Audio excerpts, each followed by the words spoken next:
Bonjour et bienvenue à ce journal de la mi-journée. À un seul titre pour ce samedi. Des nouvelles mesures viennent d'être mises en place pour appuyer le vaste programme de Kinshasa-Bopeto, la redynamisation de la brigade des salubrités, responsabiliser chaque bourgmestre et aussi évacuer des véhicules abandonnés et épaves stationnés sur des avenues figurent parmi des mesures prises. Des mesures prises lors du dernier conseil de ministres présidé par le chef de l'État, Félix-Antoine Tshisekedi. Vous suivrez le porte-parole du gouvernement au début de ce journal. Voilà tout pour le titre. Mesdames et messieurs, encore une fois, bonjour et bienvenue à vous sur une régionale, la radio-télévision nationale congolaise. Je le dis au sommaire, des nouvelles mesures viennent d'être mises en place pour appuyer le vaste programme des Kinshasa-Bopeto. La redynamisation de la brigade des salubrités, responsabiliser chaque bourgmestre et aussi évacuer les véhicules abandonnés et épaves stationnés sur les avenues figurent parmi deux mesures phares. Deux mesures prises lors du dernier conseil présidé par le chef de l'État, Félix-Antoine Tshisekedi Tshilombo. Un extrait de cette réunion avec le porte-parole du gouvernement. On écoute Patrick Mouyaya. Le président de la République tient à ce que l'image de Kinshasa, miroir de notre pays, reflète l'ordre, la propreté et le sens de responsabilité. Conscient de l'importance d'un cadre de vie sain pour la santé et la dignité de nos concitoyens, il a rappelé avoir personnellement lancé le 19 octobre 2020, le programme Kinshasa-Bopeto, un projet ambitieux de l'assainissement de la ville de Kinshasa. Ces programmes, au-delà de son cadre local, devaient inspirer toutes les autres villes de la République. Cependant, force est de constater que les défis à relever dans les domaines de la salubrité demeurent immenses. Il y a là manifestement des raisons de prendre des mesures drastiques qui s'imposent. L'amélioration du cadre de vie des Kinshasa est une priorité qui appelle à un engagement sans relâche pour faire de notre capitale une ville propre, vivable et digne du prestige de notre nation. Dans cette perspective, il en a appelé à un sursaut d'orgueil collectif. La lutte pour un environnement propre ne saurait être l'apanage du seul gouvernement. Elle exige la mobilisation de tous, dirigeants comme citoyens.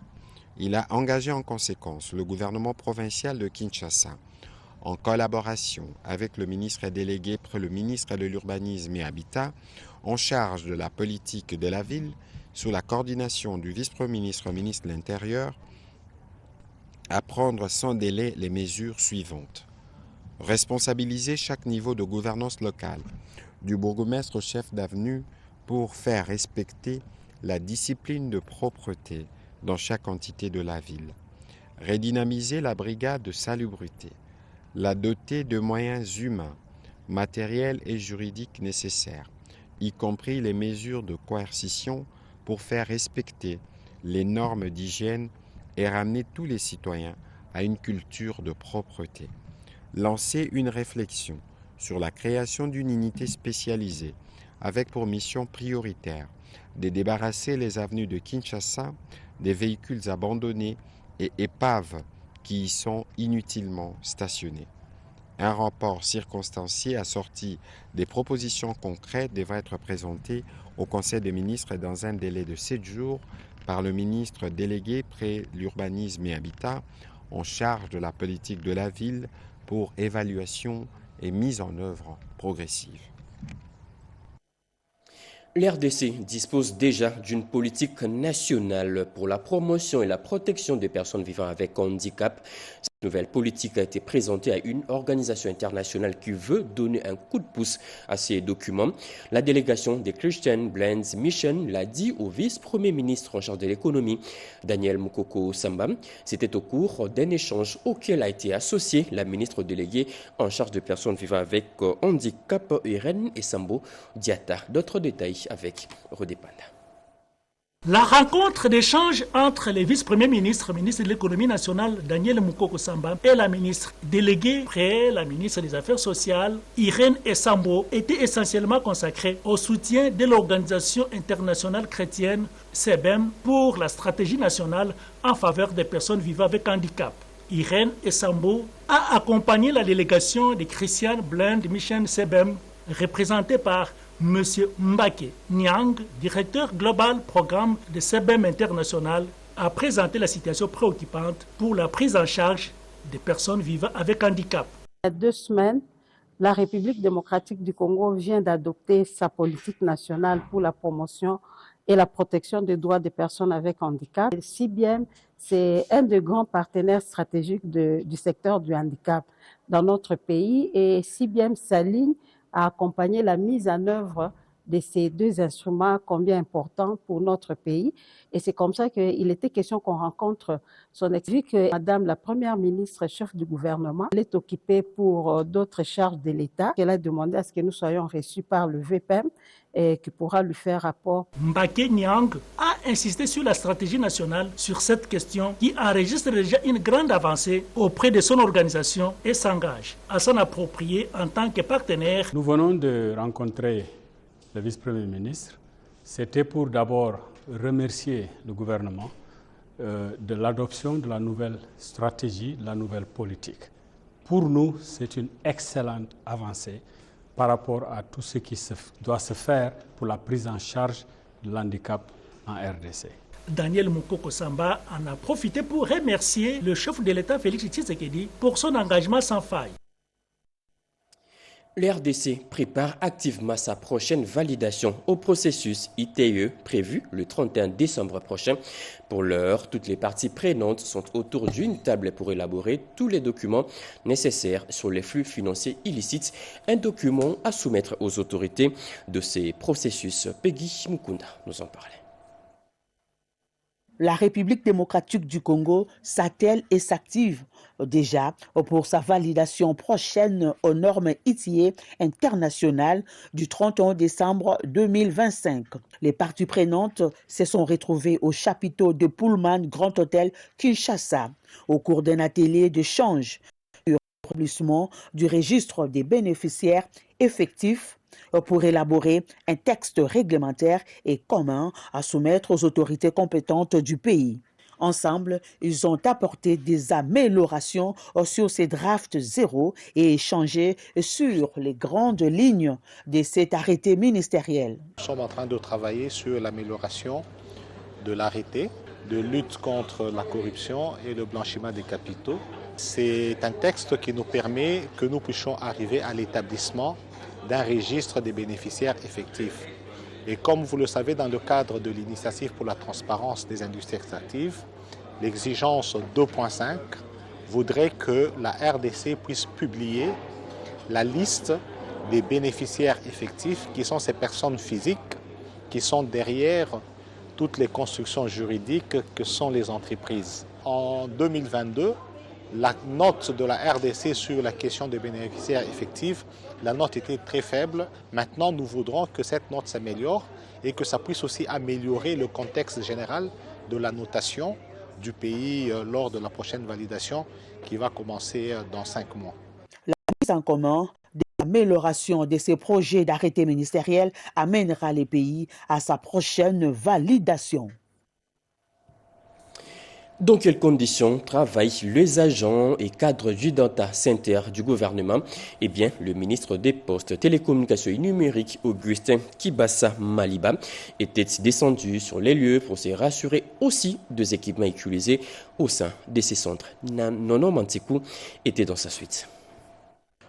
Toutes les batteries sont mises en marche pour donner à la République démocratique du Congo une souveraineté numérique et éviter à ce que les données mobiles des Congolais soient hébergées dans les serveurs étrangers ou dans ceux des privés.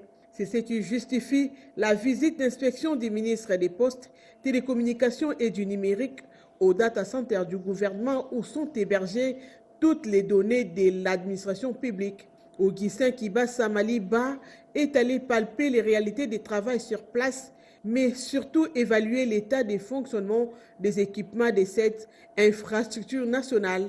L'objectif est de s'assurer de la conformité, de l'efficacité et de la sécurité de ces installations avant les préparations des travaux de la transition numérique. Nous avons les atouts qu'il faut, la sécurité, les réseaux, les infrastructures.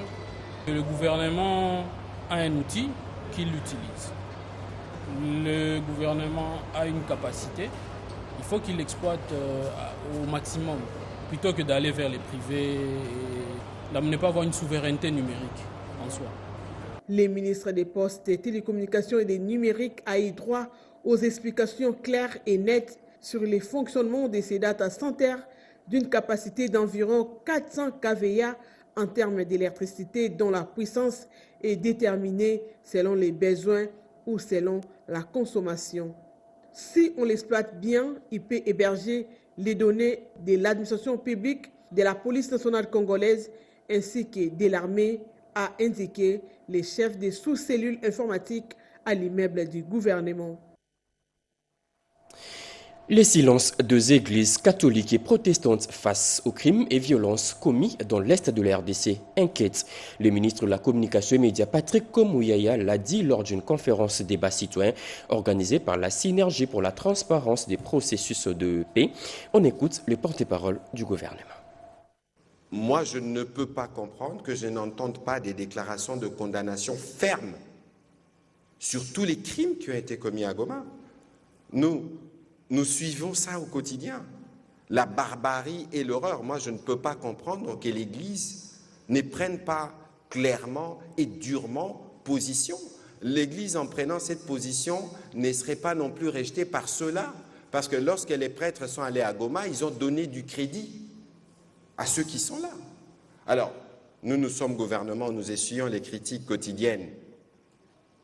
Et dans les termes les plus forts de l'Église, on ne peut pas comprendre que devant une situation d'agression, des crimes, le plus grave, il y a la question sur la violation des droits de l'homme, je ne saurais pas vous en faire le liste, c'est de tout type, qui passent de crimes de guerre, des crimes constitutifs des génocides et de tout type de crimes que nous avons documentés, qui ont été commis. Et face à une telle barbarie, lorsque vous êtes père de l'Église, même si vous portez l'initiative qui vise la paix, il faut être en mesure de condamner le mal et de manière claire et ferme.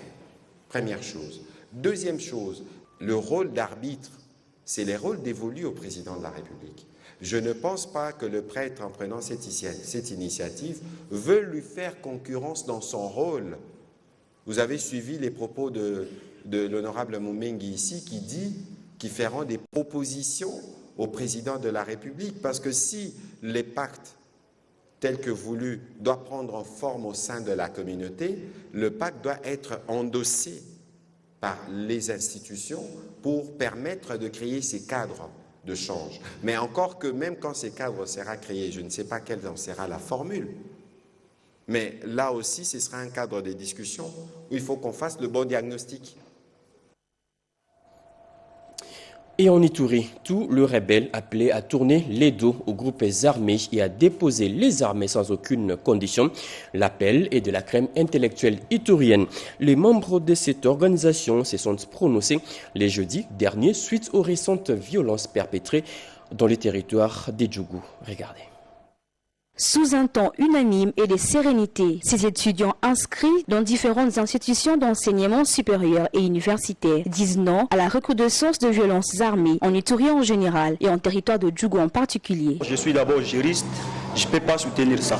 Pour prendre le pouvoir, il y a un devoir légal qu'on doit suivre. Ce n'est pas par les armes. Nous déplorons vraiment cette situation, parce que ça gangrène notre pays. Je m'aimerais juste interpeller la jeunesse qui s'est bien décidé de prendre l'arme. Ce choix, ce n'est pas un choix judicieux. Le corps scientifique dans cette province appelle les groupes armés à déposer sans condition les armes. Nous, en tant que parents, en tant que responsables, nous allons seulement leur demander de déposer les armes et qu'ils puissent chercher plutôt le bien-être de leur communauté et de différentes communautés. Nous interpellons directement notre gouvernement congolais de prendre toutes les dispositions pour mettre fin le plus tôt possible à cette rébellion qui menace aujourd'hui la situation sécuritaire dans la province de l'Ituri. Ces différents appels d'opposition à la violence armée en territoire de Djougou interviennent après ceux de taximens, motos, jeunes et autres couches sociales. Obtempérés à tous, renforceront sans doute la vision du chef de l'État, Félix Antoine Tshisekedi Tshilombo, ici en Ituri. Et c'est le commandant des opérations et gouverneur militaire de l'Ituri Le lieutenant général Boyanka Chamadjoni qui matérialise cette vision. Des engins roulants remis aux membres du projet PIRED dans la province du Maïndombe par le gouverneur de la province. C'est un don de plusieurs partenaires comme le VVF et autres. Regardez. 52 motos AG Yamaha type 100 Pimpa 9 dont du projet VVF via les PIRED Plateau deuxième phase viennent d'être distribués aux bénéficiaires du projet afin de protéger et conserver les forêts dans cette partie de la province du Maïndombe. Pour les chefs des programmes VVF Lac-Toumba Maïndombe Laurent Senga, nous sommes une base, non seulement nous faisons des activités de conservation de la nature, nous avons une espèce ici, le bonobo, qui est une espèce endémique, on ne trouve qu'en RDC. Et nous sommes arrivés à une évaluation de 4000 individus de bonobos qui sont dispersés dans la zone. Alors la particularité de cette zone réside par le fait que le bonobo est conservé traditionnellement. Ici, les gens considèrent les bonobos comme des cousins. Le VVF se tient toujours à vos côtés pour accompagner non seulement la province, mais accompagner également le travail que nous faisons avec les différents partenaires sur le terrain. En croit le docteur Étienne Longe, directeur pays VVF. Ces motos ne sont pas uniquement des outils de travail, mais aussi des vecteurs de changement, de dialogue et de progrès. Le Fonds mondial pour la nature en République démocratique du Congo reste engagé à vos côtés. Le gouverneur de la Maïndombe Lebon Kosokevani a pour lui féliciter dans l'ici et maintenant les responsables de VVF pour la matérialisation du projet PIRED Plateau dans la province du Maïndombe. Ici, il est précisé que les bénéficiaires de ces engins roulants sont appelés de les utiliser de manière rationnelle afin d'attirer les partenaires, de poser les actions plus que celles-ci. Les véhicules peuvent enfin circuler sans inquiétude sur la route Kananga-Kabea-Kamwanga, longue de 135 km. Cette route est totalement réhabilitée et les travaux sont encore en cours. Le président de la force du génie congolais pour l'avenir, superviseur de ces travaux, était descendu sur le chantier pour faire le constat. Cédric Kinina pour d'autres détails. 135 km de pistes, la route Kananga-Kabea-Kamwanga qui va s'étendre jusqu'à Mupompa, est un projet qui a atteint sa maturité et en phase d'être un pari réussi. Lancé fin 2024 dans le village Kandi-Djikaji, ces travaux ont bénéficié tour à tour de l'appui technique de l'Office de route Kasaï Central et de la société Safrimex. Ces travaux de cantonnage manuel sont les fruits de l'implication de Barnabé Mouakadi à travers sa fondation chrétienne et Génie Kande Mukendi de la force du génie congolais Fojeka et s'inscrivent dans la droite ligne de la vision du président de la République, Félix-Antoine Tshisekedi Tshilombo, dans son volet infrastructure pour interconnecter les villes, villages et territoires du pays. Aujourd'hui, derrière moi, c'est à 5 minutes du village Mupompa. C'est déjà Mbujimaï. Et devant moi, c'est Tchikoula. Après sa visite d'inspection, Génie Kandé exprime sa satisfaction quant à l'amélioration de la circulation due à la réparation de tout le point qui constituait des bourbiers sur ces tronçons. C'est 80% des travaux réalisés. Il n'y a plus de difficultés pour quitter Kananga-Mbujimaï par route. Vous avez 4 heures du temps. Par ailleurs, la réhabilitation de ces tronçons est exécutée sur 108 km partant du village Kandi jusqu'à la limite entre les deux provinces, orientale et centrale du Kasaï, soit à 5 km avant les villages Mupompa. Quelles sont les mesures prises pour lutter contre la maladie du sommeil dans la province d'Ikwilu? Eh bien, une équipe composée de médecins, chercheurs, spécialistes en santé publique est arrivée dans la province pour une campagne de sensibilisation, de dépistage et de formation. La délégation a été reçue par le gouverneur bien avant d'entamer sa mission. Regardez. Dans le cadre de la lutte contre la maladie du sommeil, une équipe d'experts de l'ONG CNRSC, Centre national de recherche sur la santé communautaire, a récemment fait son arrivée à Bandundu. Cette mission vise à sensibiliser les autorités locales et la population sur la maladie endémique qui touche plusieurs régions de la République démocratique du Congo. Les experts composés des médecins, des chercheurs et des spécialistes en santé publique ont été accueillis par le gouverneur intérimaire du Kwilu, Blanchard Malutama. Cette rencontre qui s'est tenue au siège du ministère des Finances a permis aux experts de présenter leur civilité et d'exposer les objectifs de leur mission. Au cours de cette mission, le chef de la délégation a souligné l'importance de la collaboration entre les autorités locales et les organisations non gouvernementales pour lutter efficacement contre la maladie du sommeil. Pour le gouverneur Philippe Akamitou Nandolo en mission, son intérimaire Blanchard Malutama a exprimé sa gratitude envers l'ONG CNRSC pour son engagement et a promis de soutenir toutes les initiatives visant à améliorer la santé des habitants de la province. Signalons que la maladie du sommeil causée par les parasites Trypanosoma brucei peut entraîner des complications graves si elle n'est pas traitée à temps. Les experts de l'ONG CNRSC prévoient de mener des campagnes de sensibilisation, de dépistage et de formation pour les personnels médicaux locaux afin de renforcer les capacités de la province dans la lutte contre la maladie. Cette initiative s'inscrit dans un cadre plus large de coopération entre les gouvernements provinciaux et les organisations internationales pour améliorer la santé publique et le bien-être de la population vulnérable. Les prochaines étapes incluront des ateliers de formation et des campagnes de sensibilisation dans les zones les plus touchées par la maladie du sommeil, avec l'espoir de réduire significativement le nombre de cas dans la région. Prise en charge correcte de personnes atteintes de VIH au stade avancé. Eh bien, un nouveau projet vient d'être lancé. C'est le projet Impact Fort au VIH. Cette initiative et de l'ONG DNDA vise à appuyer plusieurs structures de santé en médicaments nécessaires et autres matériels. Chimène Kamoka nous en parlait.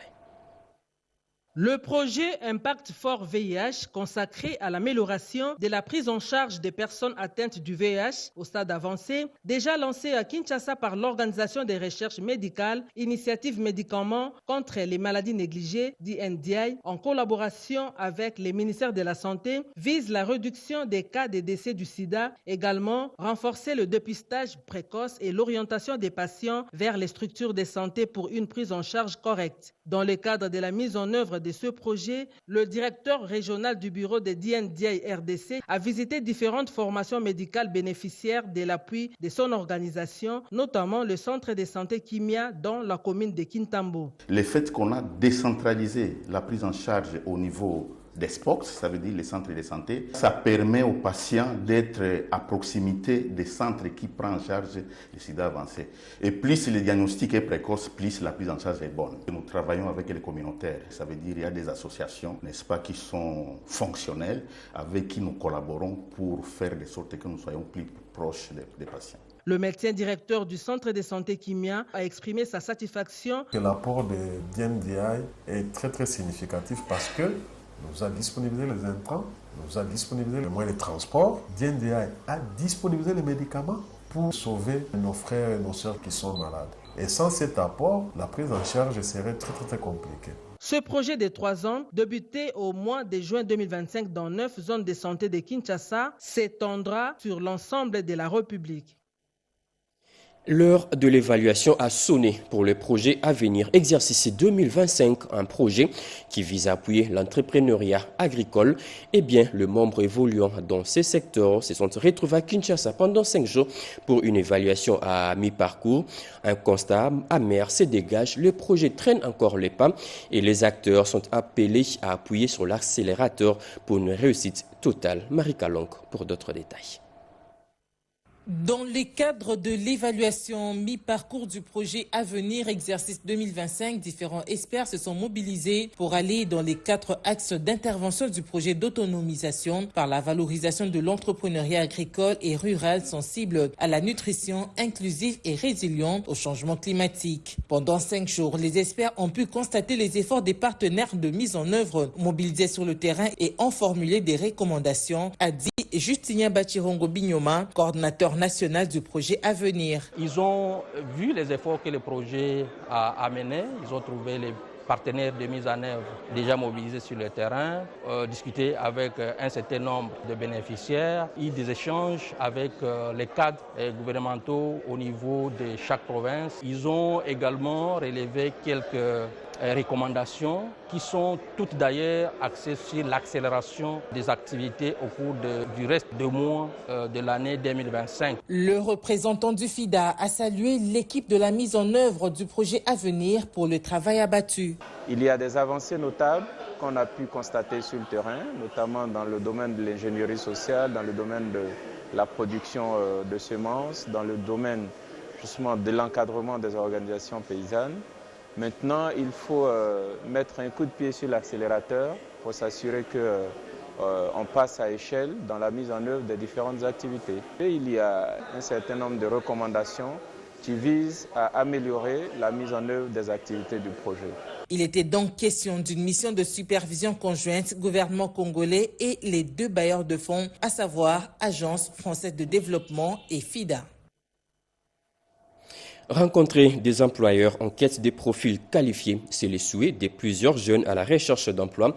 Ces rêves est devenu réalité pour plusieurs jeunes de Kinshasa grâce à une journée organisée à Kinshasa, journée dénommée Job Day. C'est un reportage de Yolande Voka. Pour une première organisation à Kinshasa, c'est l'esplanade du Palais du Peuple qui a été choisie pour accueillir ces jeunes diplômés venus en la rencontre des entreprises en quête des profils qualifiés. Cet événement majeur qui vise à renforcer l'insertion professionnelle de jeunes et des demandeurs d'emploi en République démocratique du Congo à travers de mécanismes innovants, des mises en relation directe avec les employeurs, s'éveille une réponse concrète, inclusive et structurante à la question du chômage persistant de jeunes. 4 journées pour des activités spécifiques, notamment des séances de job dating entre candidats présélectionnés et entreprises, des panels thématiques et exposés d'experts sur les marchés de l'emploi, des séances de coaching pour la recherche active d'emploi, ainsi qu'une table ronde entre l'ONEM et ses partenaires autour des enjeux de l'intermédiation. L'objectif principal de cette activité est de faciliter l'insertion professionnelle à travers une approche participative tout en valorisant l'image de l'ONEM comme acteur clé du marché du travail en République démocratique du Congo. Job Day est une déclinaison de l'accompagnement de l'Agence belge de développement ENABEL à l'ONEM à travers son projet Travail décent et protection sociale. La Fédération des associations et clubs UNESCO, c'est un nouveau mouvement qui aura bientôt une plateforme officielle détaillant ses objectifs, ses avantages et ses conditions d'accès. Eh bien, son président l'a annoncé hier à Kinshasa. Diane Balaga. La Fédération des associations et clubs UNESCO FACU intensifie son action en faveur de la jeunesse. La structure dirigée par Benoît Ilunga Chipamba a lancé une vaste campagne de vulgarisation de la fête dédiée aux jeunes reculés. Annonçant l'ouverture prochaine d'une plateforme officielle de la FACU a également été partagée. Détaillant ses objectifs, conditions d'accès et avantages. Le président Benoît Ilunga a lui-même présenté ceci, insistant sur le rôle stratégique de club UNESCO dans la promotion des valeurs de paix, d'éducation et de développement durable. C'est comme notre préambule le dit, le guerre prenant naissance dans l'esprit des hommes, c'est dans l'esprit des hommes qu'il faut élever l'esprit de paix. Notre campagne va parler de la jeunesse et c'est dans la jeunesse que nous pour un avenir meilleur, la République démocratique vers les idéaux de l'UNESCO. Les valeurs qui doivent véhiculer l'humanité tout entière sont fondées sur des idéaux, parmi lesquels il y a l'idéal de la paix et l'idéal du bien-être de vivre ensemble. Avec ces défis de la mondialisation et la gestion des conflits dans le monde, les clubs UNESCO ont un grand rôle à jouer. En marge de cette activité, le président de la FACU avait réuni les membres fondateurs du mouvement dans le cadre d'une messe de mémoire dédiée aux anciens, vivants et défunts, notamment Tumba Watumba, figure historique de ces réseaux. De nouveaux bus pour des agents et cadres du ministère des Ressources hydrauliques.